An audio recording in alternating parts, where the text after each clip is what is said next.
Merry Christmas, Happy New Year.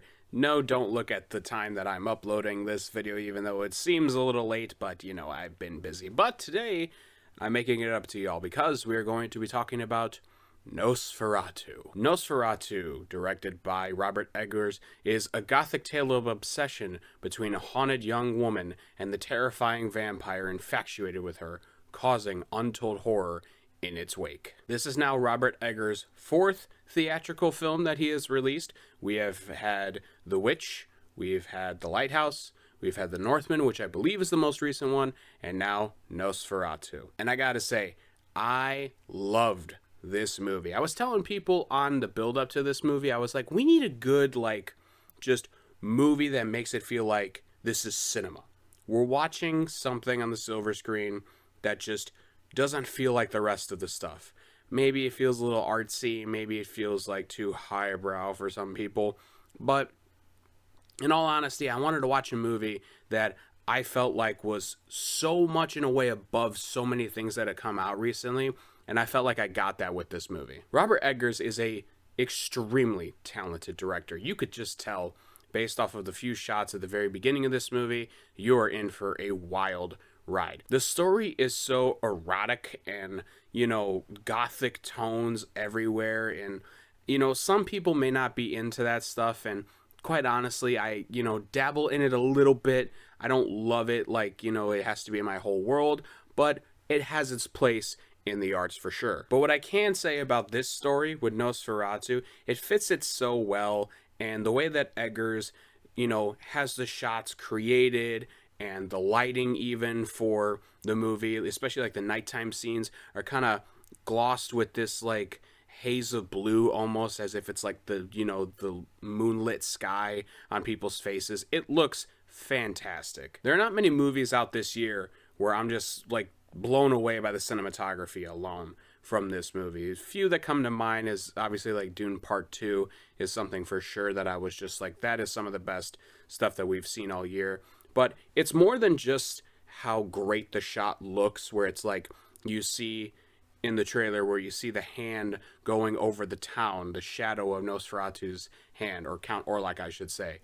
And stuff like that is really cool. But then it's the idea of like the long takes that we do, where you have the camera kind of situated in an area where all the characters are talking, and it's just panning around and letting all these actors act out these characters, and it is fascinating to see. The production value in this is top notch. Robert Eggers really prides himself on a lot of the historical accuracy per se for a lot of the stuff that he does, and that comes down to like the costumes, how the towns look, even the dialect on how people are speaking throughout the movie. He wants everything as accurate as possible. He's such a meticulous director, and I love just the little stuff that he's into and the little stuff that he just wants to get right to make the best story possible. And obviously we have to, drop all the performances here too, because if nothing else, Robert Eggers gives probably the best performances out of people's careers for the most part. Nicholas Hoult is in this movie, and he is by far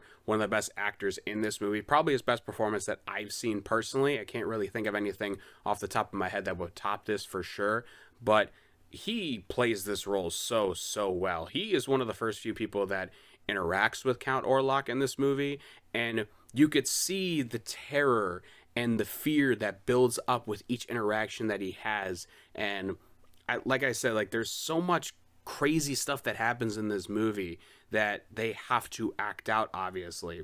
And while Nicholas Hoult doesn't have the most intense role in this movie for that stuff, he does have elements that do have to deal with that, and he plays it beautifully. Willem Dafoe is also in this movie, and honestly, he can't really phone in a bad performance at this point unless it's like Aquaman probably. Regardless, he's worked with Robert Eggers before, so they know how they work with each other.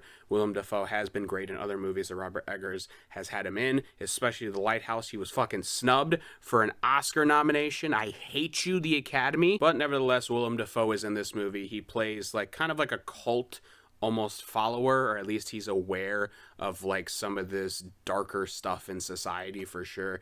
And I saw something on Twitter where someone said that Willem Dafoe is just kind of destined to play weird old man who knows weird odd things in Robert Eggers movies, which kind of true at the end of the day. But outside of that, he's fantastic. There's really nothing else to say about him.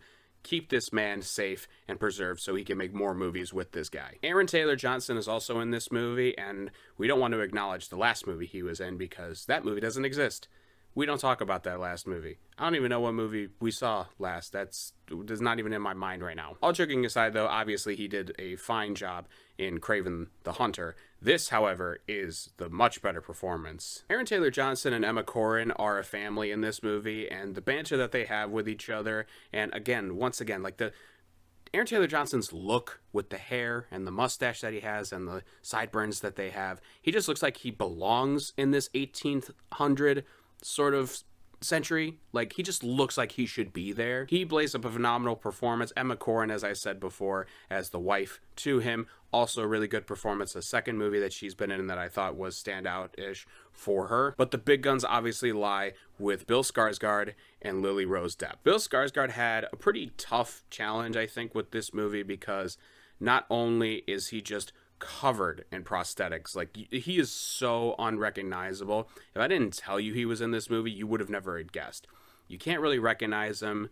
Some people say there's a couple shots where you can kind of see like, oh, that's kind of the guy that's underneath the, makeup and everything, and maybe you can, but honestly the prosthetics look so good. The look of Count Orlok too is really, really great. Well, the thing that got me more than anything was the voice, because obviously Bill Skarsgård plays Pennywise in the more recent It Chapter 1 and 2, and you can kind of tell it's Bill Skarsgård, and he's not doing the craziest voice in the world. It's more like high-pitched and jokey because he's a clown, obviously.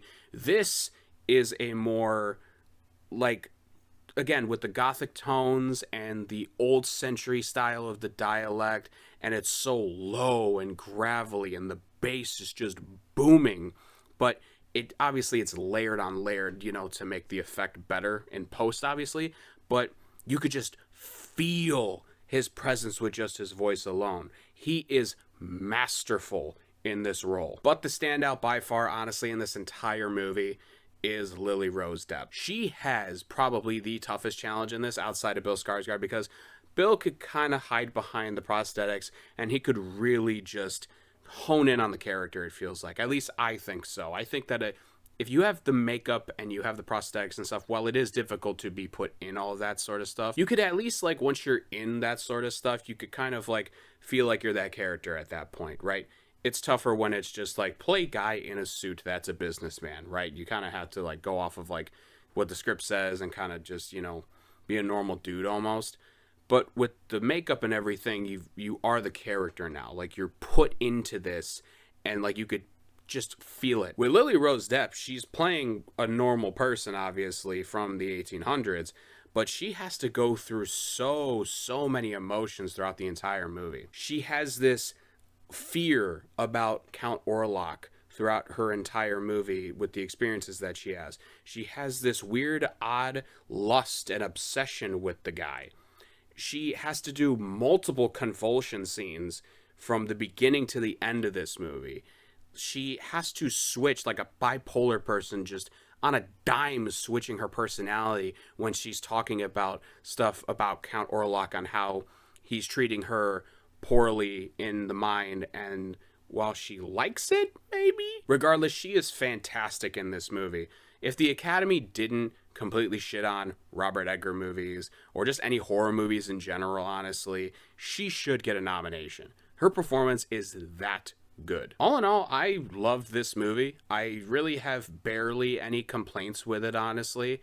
I did have some complaints about the ending at first, but then when you kind of take a step back, this is a remake, obviously. This isn't like an original story, and you kind of look at it through that lens and see what the story had to be. I mean, I understand it. I still would have preferred a slightly different thing, but I can't really fault it. It's not, something that you probably should change if you're adapting this, I would say. But other than that, I loved it. Some of the other complaints that I saw and that I was talking with some people about was the runtime for this film. And while it clocks in at about 2 hours and 12 minutes, I don't necessarily think it is a sort of negative for this movie, at least for me, because sometimes with certain movies, you kind of just get engulfed in the story and you kind of just don't pay attention to anything. Obviously, there's a whole discussion about theater etiquette that's going around right now on the internet about people being like, don't be on your phone for the movie. And that's true. You should not be on your phone religiously for a 2 hour movie. You should be able to kind of stop and pause and watch the movie for what it is. But, you know, I understand because I've done it before. I'll check my phone maybe 2-3 times just to kind of see what happened because it buzzed, just in case anything happens. But in the meantime, you might check the time too, or like I'll check my watch. And I didn't really do that, it felt like, with this movie. I really was engulfed in this story. I was paying attention and was just in awe of how everything looked, how it felt. And the aspect ratio is another thing that I loved about this movie because, once again, Robert Eggers brings that aspect ratio really further in towards the center of the screen to really have the audience pay attention, I think. I don't know. I can't stop thinking about this movie. I don't think I can stop gushing about this movie. This is honestly probably one of my favorite movies of the year for sure. I'm going to give Nosferatu 4.5 stars. Thank you guys so much for watching. Be sure to be on the lookout for the next couple videos that I got coming out. We're going to be doing the top 10 films of the year, and we're going to be doing the worst 10 movies of the year. So be on the lookout for that. That should be coming relatively soon in the next couple of weeks. Hopefully I can start watching some more movies, and then the next year get some more movie reviews out for you guys, because I know I kind of started a little bit later in the year with, I think, the X-Men reviews, and I didn't really review anything before that. But if you want to see any other opinions that I have on any other movies that have come out, you could always go out to the socials. That's Twitter. You could always go to my letterbox, where we're going to have a bunch of stuff on there too. And also the TikTok, where I actually just recently reviewed the Superman trailer, gave some thoughts on there. So you guys go down below, check out all the links to see where I'm at. Anyways, guys, thank you so much for watching. Keep those cinemas alive, and I will talk to you all next time.